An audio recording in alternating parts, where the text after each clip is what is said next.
Well, hello. Okay, sorry. Well, hello there, friends. I had a little bit of a glitch for a second. So, we are talking about why you can't lose weight even if you've stopped eating sugar. Hopefully, I'll keep a good connection. It's about to pour here. So, hopefully, the internet stays good. Okay, so we talked about some of the top questions you need to ask yourself. Are you actually not eating sugar? Is your thyroid functioning as it should? How is your stress level? Are your hormones signaling? Are your hormone signaling hormones out of alignment? And are you eating too often? Okay, so we talked about those in the last two sessions. So if you missed those, go back and check those out. Let's see if we can finish up today with the rest. Number six, are you moving your body enough and are you moving your body in the right way? Okay, so muscle health is a primary indicator of longevity for women. So as we get to 40 and 50 and beyond, protecting your strength and muscle mass is critical for insulin regulation, burning fat, and long-term health. Okay, so like marathon running at our age is probably not ideal. We should really be making sure that we're pumping some iron or using resistance bands or doing stuff that's going to keep our muscle mass up. So if you're going to the gym, like I said, 5, 6, 7 days a week, yet the scale isn't budging, you may be stressing your body too much, causing it to go into survival mode and forcing it to hold on to that fat because it feels threatened. Okay. On the other extreme, if you're sedentary and you don't exercise, your muscles will not be in good enough shape to regulate insulin and your metabolism as you get older. So, what can you do? Okay, I recommend shorter bouts of targeted strength training during the week.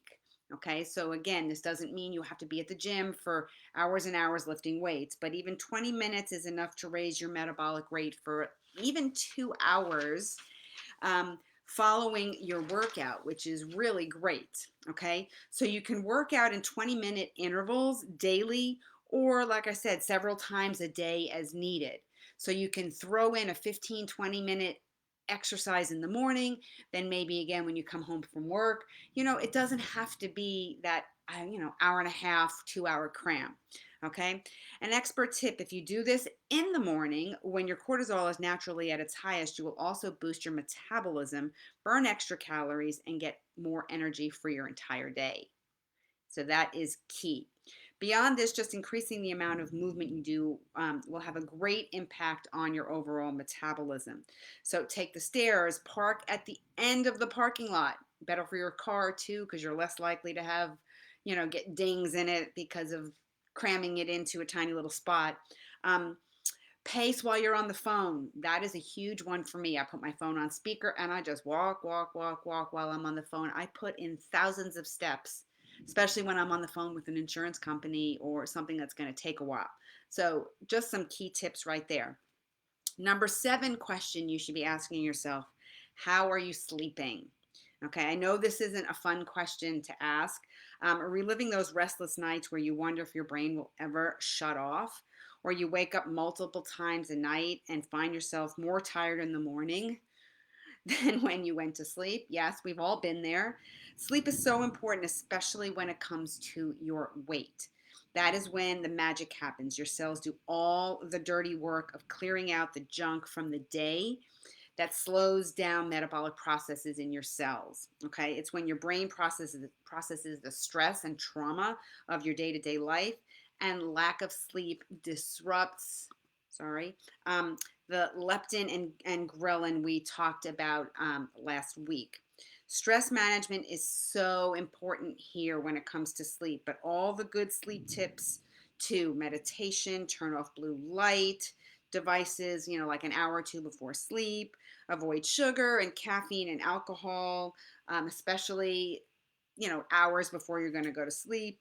Use your calming essential oils. You need help on that? Obviously, message me. Take your melatonin, your magnesium, your 5-HTP, and other supplements that may help you sleep. These are all key things for you. Okay, the last question, and this is maybe rushed. Are you deficient in any key nutrients that your cells need for metabolism? Okay, so this is last but not least, right? Nutrient deficiencies can absolutely contribute to a struggle to lose weight. You can bend over backwards trying to get all the nutrients through food alone, but the reality is if you have any sort of inflammation in your body, you're not absorbing nutrients like you should. Supplements are the easiest and fastest way to supplement what is missing or give a little extra to help your body take in all that it needs. Okay, so here are a few recommendations for women, especially who feel like their metabolism is lagging and have a few pounds to lose. Number one is magnesium. Okay, I take a supplement called Unwind, which is great. Magnesium is critical for metabolism, energy production, muscle health, sleep, and so much more. B vitamins, important for energy production, liver health, activation of your metabolic processes in your cells. Make sure your B vitamins are methylated or activated so that they're absorbed and they work the best in your body. And last, again, this is not an inclusive list. This is just a few things you should be taking for sure, is vitamin C. Again, I take great supplements for this, so if you need a recommendation, I'll be happy to help. Crucial antioxidant, vitamin C, to alleviate inflammation in your cells, optimize liver health so you can cycle out those excess hormones or toxins that you're slowing down your metabolism. Remember, your body can absorb vitamin C in massive doses. So even though somebody says take 2,000, 3,000 milligrams of vitamin C, you can't take it all at once. You're going to have to take it in 500 milligram increments or smaller, which means you're going to have to take it multiple times a day. Okay, so it doesn't bother me. I take supplements and I do like stretching them out over the day. So I take a couple here, a couple there. It just, your body likes you better when you do it that way. So again, sorry I got rushed there. I really wanted to get this list completed because these are great things to ask yourself and help you get started to shed that extra weight.